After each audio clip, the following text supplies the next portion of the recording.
Welcome to the Tactical Dent Tech Podcast. You are now part of a small underground movement of dent technicians from all over the world.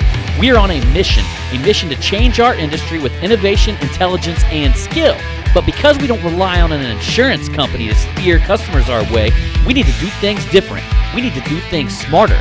We do that through a network of technicians that we call the Tactical Tech Movement. Now let's get this revolution started. Hey, what's up, everybody? John Hiley here with the Tactical Dent Tech Podcast.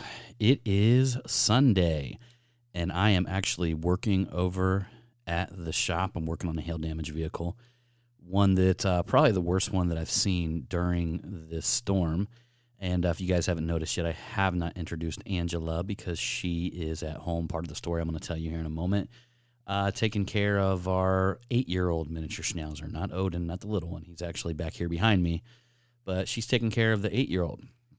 But here at the shop, and I'm listening to a couple other podcasts, and just kind of got inspired to drop a message because I know we didn't do a show this week, and I'm going to kind of get into that. And well, what happened was we basically had an issue with our miniature Schnauzer, and she was doing things, and I know that I can't have this podcast with the wife here. I mean, she would absolutely. It's very, very hard for her to talk about this because that little dog's her baby. And she's the sweetest little thing. And if you guys have listened to our podcast for a long time, we absolutely love our animals. We consider them a part of our family and would likely do anything above and beyond. And a little bit of the podcast is just going to be talking about that, you know, the ability to take care of the things around you, you know, the ability to do that, because that's, you know, one of the things I think we overlook when it comes to making money, you know, on doing things right, and not only making it, saving your money, and, you know, working hard to basically become the biggest and the best version of yourself. This is what fucking people who are providers do, man. You know, and it feels amazing to be able to take care of the things and the people, and you know, we call our animals, we talk to them like they're people, but you know, like the people and the animals and these things that we love. I mean, if you're sitting around complaining about other people having money, you complaining about other people being wealthy, you complaining about, you know, we all know it. I mean, I know I'm preaching to the choir here. I'm talking to a bunch of dent guys, and a lot of the guys I know, they do very, very well. A lot of you guys out there, a lot of us do very, very well. But it takes a mentality. There are definitely dent guys out there who are not doing as well. And it's usually their mentality. It's usually like the way they see things, you know. It's like the way they look at money as a thing, kind of like guns, right? You know, we talked about that on the last podcast. We talked about the Dayton shooter. They kind of look at money like guns, okay? Like instead of blaming the actions of the individual who use it, they blame the inanimate object. You know, it is the exact same thing. It's a tool. A gun can save your life. A gun can wreck a city. You know, it's not the gun that actually did it. Or money can extend the greatness. I mean, money has helped third world countries. I mean, it's the energy that we use to buy things. It's the energy that we use to move labor. Money can also destroy the world. It can, you know, you can purchase giant bombs and they can blow. It's the same thing, but it's energy. It's not the thing. It's the intent behind it, right? So I said this on some of my previous podcasts. I'm always leery of people who are like, "Oh man, I don't know, man. You know, becoming rich, making a lot of money, man. I don't know," because I'm sitting here looking at them like, dude, you don't even trust yourself. You know, you don't trust yourself, like the energy inside of you. You don't trust yourself to take that money and make something bigger and better, or there's an underlying issue there that you haven't worked through. You know, because to me, it's only energy, and you know, and I thought a lot about that because there's probably not a lot of people that can afford to do what I did over this week, and that's our little miniature Schnauzer, Lily. Was just falling over, and we took her into the doctor.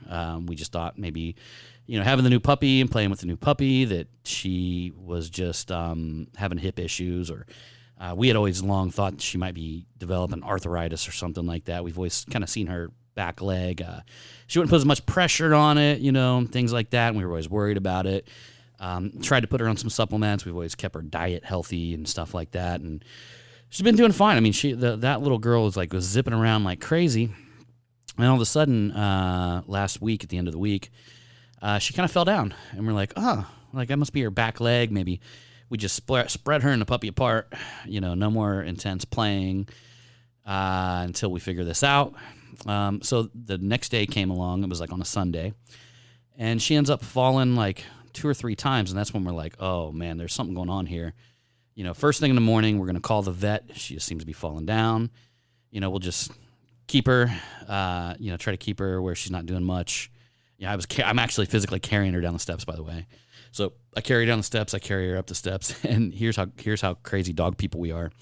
We're actually buying an inflatable bed so we can stay in the living room for the next 2 weeks with her down there because we don't want to risk her going up and down the steps. So let's go back to the story, okay?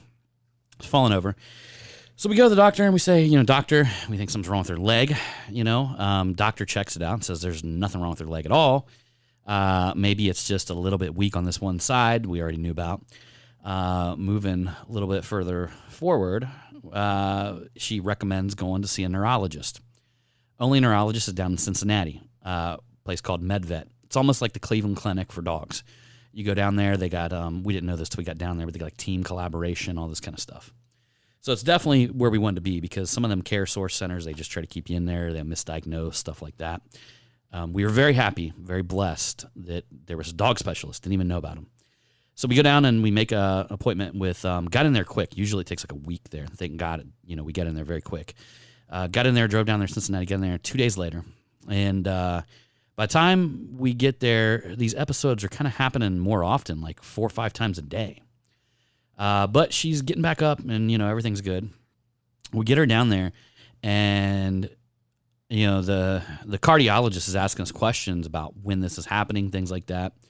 And it all came down to, it's every time she got excited, she would eventually fall down, which the cardiologist looked at and said, that's not seizures or anything like that. That is usually, it would go to cardiology, not neurology. So the neurologist is telling us that we need to see the cardiologist. Cardiologist comes in, talks, let's run some tests on her, ran some tests on her. Came back that she had a pause in her heart, and what was happening is that she would get excited, her heart would start beating, and she would pass out because her little body couldn't take it because her heart wasn't able to beat enough or fast enough to keep up with, whatever speed she was going. So they gave us 2 options. They said, we can put her on this medication, and it's only going to last 2 weeks. So I'm like, well, that doesn't sound like a good option. A medication that's going to wear off in 2 weeks because she literally didn't have, a lot of y'all out there probably may have dealt with something like this. It was at a serious level. It was heading to a serious level quick because basically what had happened was we thought we could bridge her until this week coming up on Wednesday and get her in for the surgery and schedule it. But over the weekend, she had a bad episode, fell over. We took her down to our vet. Our vet said, yes, I would take them up on it. They need to put a pacemaker in. So we took her straight down there, did the whole emergency thing over the weekend, and they were literally waiting for her, and now she's sitting at home with a brand new pacemaker, and she's doing amazing. So, I thought about this because, the cost associated and stuff like that, to a lot of people it'd be horrible, man. I mean, it would be horrible to have to see somebody, lose their dog because they couldn't afford to take care of them. To me, it felt like a drop in the bucket. It actually didn't feel like anything. I always feel good when I'm able to take care of situations. Something about being a provider and being able to step up and say, yeah, let's take care of it. It makes me feel good inside. It makes me feel even better that I can take care of the people that I love. It makes me feel better that I can take care of the dogs that I love. And it makes me just feel amazing inside to do it. I don't think about the money.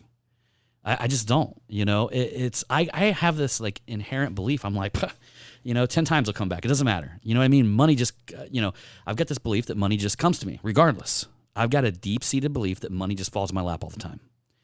And until I created that belief in my life, until I created that belief and ingrained that into my thoughts, and things were difficult before that, and things were difficult before that because I always, there was something in my mind before that said money's so hard to get, you got to work really hard to get it, right? And I'm not saying I don't work hard, but when I started realizing that money just falls into my lap, all I got to do is bring value to the world. That I got to focus on value, and then I got to focus on doing it efficiently. Okay, that's what took it to the next level, right? So when people, and actually I had this conversation with my barber the other day, and he didn't quite get it at first. Now I think he kind of gets it. But I was talking to my barber, and he does really well. He does really well. I don't think he's doing what we do. Some of the successful dent technicians out there, hail damage. I mean, it's hard to beat that. I even talked about how one time I trained a guy who at one point in his life was a big drug dealer. And he said the reason why he got into this business because it was the closest thing to drug money, which is hilarious to me. But, people don't realize how good we got it, in some circumstances compared to other folks out there. And that being said, that's why I feel like I'm preaching to the choir right now. But, going back to that, I told my barber the other day, I said, a man can't really be his greatest potential unless he can, have as much money as he wants. Right. And it's so funny. Like people, when you bring up that subject, there's nothing that I've ever seen people begin to squirm. And I mean, this guy is a legit dude. He's a legit dude, but still making a dude like him squirm. Right. And it's because people have these deep-seated beliefs with money that they associate with things that money is not fucking responsible for. It's just like when you walk up to somebody who's super liberal and hates guns and you say something about guns and you watch them squirm. Most people do that with money. And there's no reason to, People come to you and like, oh, well, if I make money, I'll never be able to spend time with my family and all that. No, you know what? No. Dude, you make money, you're going to be able to spend better time with your family because you're not going to have to worry about paying your fucking bills. You're going to be able to take longer vacations. You're going to be able to do better, greater. You're going to be able to do greater things for them. You're going to be able to step in when fucking shit goes wrong. And you're going to be able to have the capital to move that shit, to move labor towards whatever end results you want. So by saying that you need ample amounts of money, whatever you wish to be the greatest version of yourself, is fucking true. It is fucking true. So whatever, and again, I feel like I'm preaching to the choir here. So, but if you have any reservations or something in the back of your mind that's telling you that, no, it's greedy to want a lot of money. It's greedy. No, it's not.